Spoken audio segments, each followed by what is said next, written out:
Hello everyone, welcome back to my channel restart on life. कैसे हैं आप लोग? आई होप बहुत अच्छे होंगे। और फ्रेंड्स, मैं भी बहुत अच्छी हूँ और आई होप आप लोग अपनी पढ़ाई भी बहुत अच्छे तरीके से कर रहे होंगे, क्योंकि अब ज़्यादा टाइम बचा नहीं है हमारे एग्ज़ाम को। और देखते देखते ये जो अगस्त है वो भी देखो निकल गया है और सितंबर आने को ही है। सो आप लोग भी अपनी पढ़ाई करते रहिए और मैं भी अपने घर के कामों से फ्री होकर अपनी पढ़ाई करती हूँ, जैसा कि आपको मैं अपने शेड्यूल में दिखाती हूँ। और देखिए फ्रेंड्स, अभी तो बहुत सारे फेस्टिवल्स आने बाकी हैं। मीन्स अक्टूबर नवंबर में देखिए कितने सारे फेस्टिवल्स होती है। उसी में दशहरा भी होता है, दिवाली भी होती है, तो वो भी देखिए हमें सेलिब्रेट करना होता है। सो देखिए वो भी हमारे जो 10 से 15 दिन है वो भी देखो चले जाएंगे और पता भी नहीं चलेगा, क्योंकि 2-4 दिन जो होते हैं ना वो सेलिब्रेट करने में निकल जाते हैं। और साथ में जो 2-4 दिन होते हैं वो घर की क्लीनिंग में चले जाते हैं, क्योंकि आपको ही पता है कि जो घर की फीमेल होती है देखो वो घर को संभालते हैं, तो इसलिए उनको तो ये सब चीज़ें करनी पड़ती है। इसीलिए मैंने बोला कि जो 10-15 दिन है ना वो तो यूं ही निकल जाएंगे। सब अगर सारे फेस्टिवल को मिला के चले तो हमारे ऐसे ही 15 दिन तो खराब चले जाएंगे। सो इसीलिए मैंने बोला है कि आप लोग भी अपनी पढ़ाई करते रहिए, ताकि ना वो जो टाइम मिलेगा फेस्टिवल के लिए उसमें फेस्टिवल भी सेलिब्रेट हो जाएगा और ज़्यादा टाइम खराब ना करते हुए ऐसा नहीं होगा कि पूरा दिन हम फेस्टिवल में ही लगे रहे। हाँ, जो भी 1-2 घंटे भी मिल जाएंगे तो भी हमें पढ़ाई करनी है। और यहाँ पे मैं सुबह के खाने की तैयारी कर रही हूँ और इसके बाद मैं फ्री होकर अपनी पढ़ाई करने के लिए भी बैठ जाऊँगी। और देखिए फ्रेंड्स, बहुत सारे लोग ऐसे कमेंट करते हैं कि दी आप टारगेट देना शुरू करिए। सो देखिए टारगेट की बात मैं अभी थोड़ी देर में करूँगी। पहले बात कर लेते हैं बुक्स को लेके, क्योंकि बुक्स से रिलेटेड भी बहुत सारे कमेंट्स आते रहते हैं कि अभी भी वो बुक्स को लेके कंफ्यूज है कि कौन सी वाली बुक्स को फॉलो करें। तो देखिए इस पर ऑलरेडी मैंने वीडियो बना रखा है, प्लेलिस्ट में मेरी वीडियो है, आप वहां पे जाके विजिट कर लीजिए, आपको बुक्स के बारे में पता चल जाएंगे। सो अभी बात कर लेते हैं टारगेट के बारे में। सो फ्रेंड्स, सबसे पहले आप लोग मुझे ये बताइए कि आप दिन में कितने सब्जेक्ट पढ़ सकते हैं। देखिए क्योंकि अभी जो टाइम है ना वो देखिए अब ये नहीं है कि हमें 2 से 3 सब्जेक्ट पर डे पढ़ना है।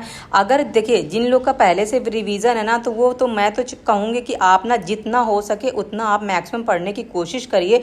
मीन्स जितना सब्जेक्ट आप पढ़ सकते हैं 4, 5, 6, 7, 8 जितने पढ़ सकते हैं उनका ना डेली रिवीजन करिए, क्योंकि अब जो टाइम है ना सच बता रही हूँ बिल्कुल भी नहीं बचा हुआ है। तो ये मत सोचिए हम कितने पढ़ें कितने ना पढ़ें। अगर मेरी तरफ से आप टारगेट मांग रहे हैं ना तो मैं आपको कोशिश करूंगी कि मैं कम से कम 5 से 6 सब्जेक्ट का टारगेट दूंगी। अगर आप इतना अचीव करने में सक्षम हैं तो मैं आप बताइए, मुझे कमेंट करके बताइएगा, मैं वो सारे सब्जेक्ट का ना टारगेट देना शुरू कर दूंगी, क्योंकि जो जो सब्जेक्ट मैं पढ़ती हूँ वो सब्जेक्ट का सारा ही टारगेट आपको दूंगी। क्योंकि देखिए बहुत सारे लोग हैं जो यूट्यूब में ना मेंटोरशिप प्रोग्राम भी चलाते हैं, जो उनसे भी जुड़े हुए हैं। लेकिन बहुत सारे ऐसे भी प्लेटफॉर्म हैं जो अभी क्या है रिवीजन तौर पे ना कुछ क्रैश कोर्स चला रहे हैं, कुछ ऐसे ही फ्री जो क्लासेस चला रहे हैं वो इन्होंने स्टार्ट कर दी हैं। तो देखो एक तरह का ना रिवीजन ही है। जैसे कि मैंने भी आपको बताया हुआ है कि सुपर 60 की जो भी क्लास चल रही है ना उनसे मेरा ना रिवीजन हो रहा है। और देखो मैं नहीं कहती हूँ कि पूरे 8 के 8-9 सब्जेक्ट पूरे आप रिवीजन कर लो, लेकिन जितना कर सको एटलीस्ट 5 से 6 जो सब्जेक्ट है ना वो तो देखो डेली पढ़ने पड़ेंगे, तभी कुछ हो पाएगा। अब बाकी जो सब्जेक्ट नहीं पढ़ पा रहे हैं ना उनको सैटरडे संडे में कवर करने की कोशिश करिए। और क्या होगा ना उनको ना मैक्सिमम कर लीजिए। मतलब कि जैसे एक सब्जेक्ट है आप 4 से 5 घंटे पढ़ लिए, 2 सब्जेक्ट है उसका भी 4 से 5 घंटे पढ़ लिए। ऐसे क्या होगा सैटरडे संडे में 4 से 5 घंटे का एक सब्जेक्ट हो जाएगा, तो टोटल मिला के आपका जो भी होगा 8 से 10 घंटे की पढ़ाई हो जाएगी और 2 सब्जेक्ट जो होंगे ना वो सॉलिड हो जाएंगे। क्योंकि मैंने भी सारे सब्जेक्ट का डिवीज़न ऐसे ही किया हुआ है कि जैसे जो सब्जेक्ट मुझे मंडे से लेके फ्राइडे तक पढ़ने उनको कैसे पढ़ने हैं, और साथ में जो सब्जेक्ट रह जाते हैं उनको सैटरडे संडे में किस तरह से कवर करना है। सो देखिए फ्रेंड, बहुत सारे लोग की स्ट्रेटजी होती है, जितनी जैसे बस में है आप वैसा कर लीजिए। टारगेट्स की बात रही तो वो मैंने आपको बता दिया। आप प्लीज़ मुझे कमेंट करके बताइएगा कि कितने सब्जेक्ट का मैं टारगेट दूँ आपको। और देखिए फ्रेंड्स, ऐसा नहीं है कि टेंशन सिर्फ आपको होती है, टेंशन देखिए मुझे भी होती है, क्योंकि आप जैसे तैयारी कर रहे हैं वैसे मैं भी तैयारी कर रही हूँ। मैं भी एक एस्पिरेंट हूँ और मुझे भी अपना एग्जाम क्वालिफाई करना है। लेकिन ये सोचने में कि नहीं हम कैसे करें किस तरह से कर रहे हैं, ये सब सोचने में देखो टाइम खराब करने से कोई फायदा नहीं है। उससे अच्छा है ना कि हम कोई भी सब्जेक्ट उठा लें और उसको पढ़ना शुरू कर दें। और जैसे जैसे आप सब्जेक्ट पढ़ना शुरू कर देंगे वो आपके सब्जेक्ट जो है ना उसमें कमांड भी बनती जाएगी और साथ में आपको कॉन्फिडेंस भी आता रहेगा।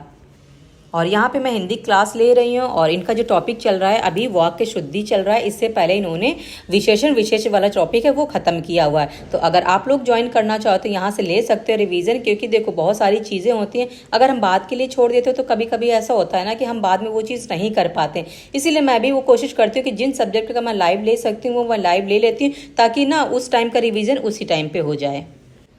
और यहाँ पे हिंदी क्लास लेने के बाद में टाइम हो जाता है 2 से 3 वाला टाइम, और यही जो टाइम होता है हमारा लंच टाइम होता है, और इसी टाइम पे हम लोग लंच करते हैं।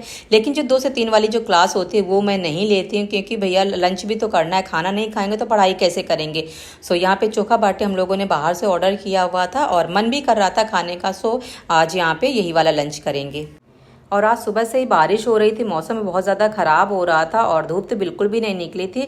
सुबह से ही मौसम ऐसा ही गड़बड़ चल रहा था, रात से बारिश भी हो रही थी और रात में तो पता नहीं चला क्योंकि सो गए थे। लेकिन जब सो के उठे तो ये बारिश हो रही थी, फिर इसके बाद थोड़ी सी बंद हुई, फिर एकदम से होने लगी। ऐसे कर करके अभी जो देखो यहाँ पे जो मैं खाना खा रही हूँ तो पीछे ना बारिश ही हो रही है। और खाना खाने के बाद में यहाँ पे साइंस की क्लास शुरू हो जाती है। सो यहाँ पे मैं साइंस की क्लास ले रही हूँ। और देखो ये जो है पीडीएफ से ही पढ़ाते हैं, क्योंकि ना जैसे जिसमें ज़्यादा डिटेल में पढ़ाना होता है वो देखो लिख कर नहीं पढ़ाया जा सकता।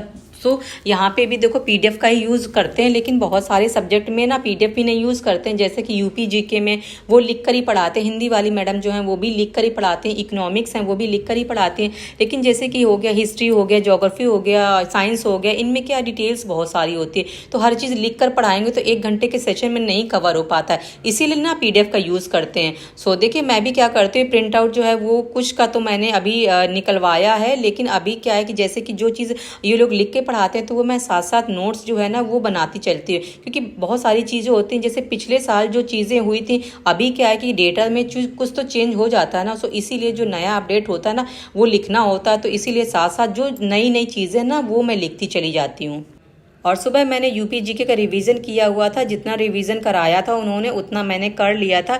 और मैंने मैप में भी उसको फिल करके देख लिया था, क्योंकि हमारे यूपी के जितने भी जनपद हैं अदर स्टेट के साथ में जो सीमा साझा करते हैं ना, उन सबको ना मैं मैप के थ्रू मैं कर लेती हूँ, क्योंकि जो ऐसे हम याद करते तो याद नहीं होता। क्योंकि ना जब मैंने रिवीजन किया था तब भी मैंने मैप के ही थ्रू किया हुआ था, क्योंकि ये चीज़ें ना मैप के ही थ्रू याद होती हैं। जैसे इंडिया में या इंडिया का अगर मैप के बारे में आप करोगे तो भी वो मैप के ही थ्रू कर पाओगे। अगर ऐसे ही आप सोचोगे कि नहीं ऐसे हमारी स्टेट याद हो जाए, तो ऐसे याद नहीं होते, क्योंकि हमें एक ही चीज़ याद नहीं करनी ना, सिर्फ सिंगल चीज़ें नहीं होती हैं, उसके साथ लिंक कराना होता है, तो इसीलिए मैप की हेल्प लेनी पड़ती है। और आप लोग भी मैप में क्या किया करिए, जैसे याद नहीं होती तो मैप में आप फिल करते हुए चला करिए। जैसे अभी आएंगे वन्य जीव अभ्यारण्य, उनको भी ना आप मैप में ही फिल करके करिएगा कि मध्य प्रदेश के कितने हैं, राजस्थान के कितने हैं, ऐसे करके ना आप करेंगे तो वो चीज़ें ना दिमाग में जल्दी याद हो जाती हैं। अभी मैं साइंस की क्लास लेने के बाद में रीजनिंग की क्लास ले रही हूँ, और यहाँ पे सीरीज़ वाला जो टॉपिक है वो चल रहा है। चलिए फ्रेंड्स, अभी इस वीडियो को मैं यहीं पे एंड करती हूँ। अगर वीडियो आपको थोड़ी बहुत भी हेल्प करती है आपकी पढ़ाई में तो वीडियो को लाइक कर दिया करिए। अगर चैनल पे नए हैं तो चैनल को सब्सक्राइब कर लीजिए, और हम लोग मिलेंगे नेक्स्ट व्लॉग में। तब तक आप लोग भी अपनी पढ़ाई करते रहिए। Okay friends, bye and take care.